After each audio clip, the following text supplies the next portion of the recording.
Hello guys, it's finally here, my Blink Mini 2 camera. So I'm going to unbox it and later gonna set it up and make a video review, okay?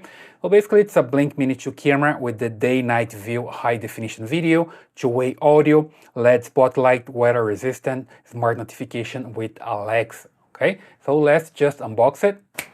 And here we go, that's the camera. It comes with the cable, with the quick guide, and also here a power brick so you can connect to your camera, and also some screws, okay? So it's a beautiful camera, look at it. It's a small one with the lens here in the center, then have the spotlight, the Blink logo here, and the base, pretty nice.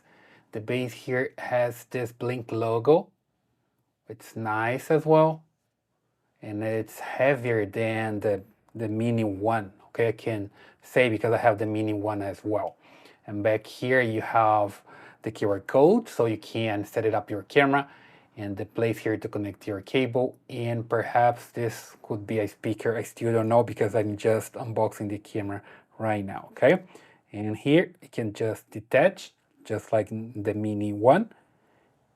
And here also there's information about reset. So basically you have a reset button just right here, okay? So pretty nice, pretty small as you can see here, especially without the base. And it's a nice camera. So you're gonna have your Blink app connected to your camera and make it work, right? Let me just put this base here and later I can connect and play with this camera. So here we have it, guys. This is a quick unbox of the Blink camera. It's basically a Blink device, just like the Blink Mini 1, but that's just the new version, the Blink Mini 2, okay? And I'm gonna set it up and show you a review later. So I hope you like. Please subscribe to the channel, leave your thumbs up in your comments, and I see you in the next one.